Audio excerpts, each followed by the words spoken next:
اس وقت ملک کے اندر جو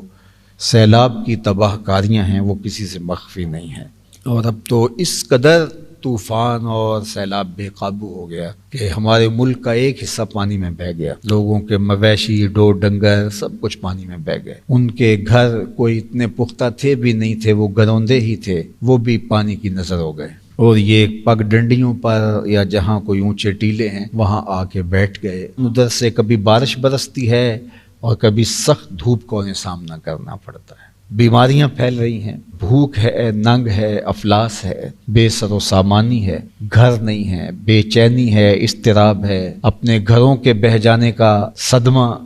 اپنے مال مویشی ڈور ڈنگر ان کے بہہ جانے کا دکھ، اور کئیوں کے عزیز اس پانی کی نظر ہو گئے، لاشیں تک نہیں ملی۔ اس سیلاب کی بے رحم موجیں ان کو کھا گئیں۔ سخت اذیت کے اندر ہمارے ملک کا ایک حصہ ہے، سندھ کا حصہ ہے، پنجاب کا حصہ ہے، بلوچستان ہے، اور کے پی کے کا ایک حصہ اس سیلاب کی نظر ہو گیا ہے۔ تو میں آپ سے کہوں گا کہ اللہ تعالیٰ نے ہمیں بہت عافیت میں رکھا ہے۔ وہ زلزلے کے جھٹکے جنہوں نے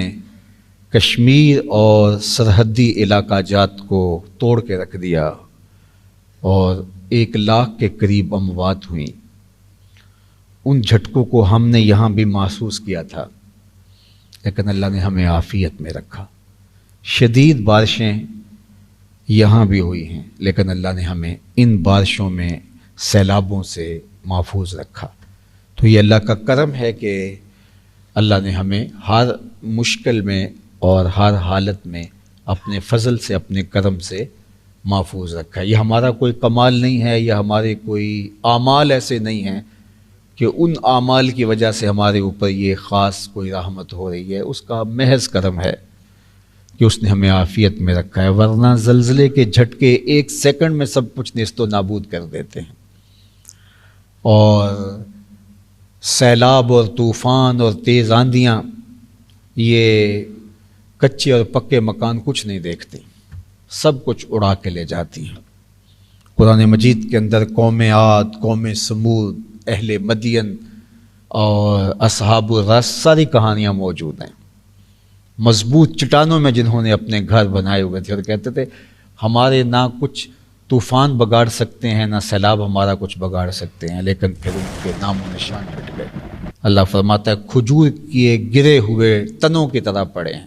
کسی کو تیز ہوا نے، یا کسی کو سیلابوں نے، کسی کو زلزلوں نے آ لیا۔ تو میں آپ سب لوگوں سے عرض گزار ہوں کہ ان مجبوروں کے لیے ایک تو فوری دوائیوں کی ضرورت ہے، خوردنی اشیاء کی ضرورت ہے، اور ہماری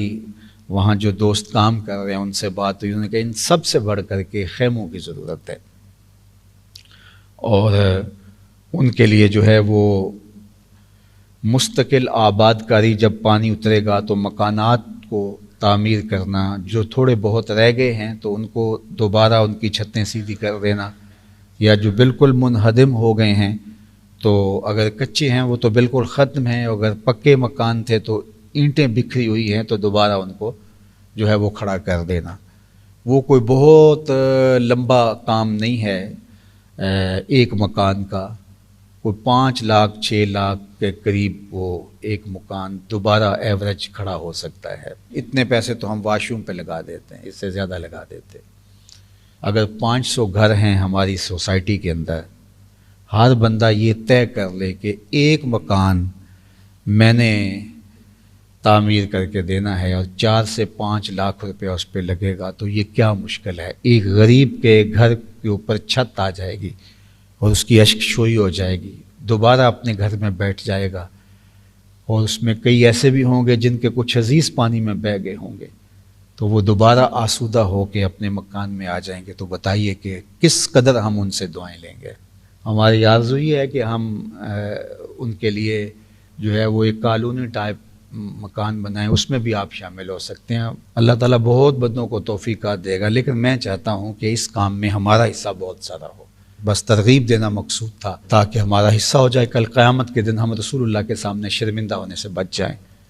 اور اللہ کا سامنا ہم نے کرنا ہے، اور اس کی مخلوق کس طرح تڑپ رہی ہے. تو اللہ جل شانہ اس کی توفیق ہم سب کو عطا کرے، دنیا آخرت کی برکتیں ہماری جھولیوں میں ڈال دے.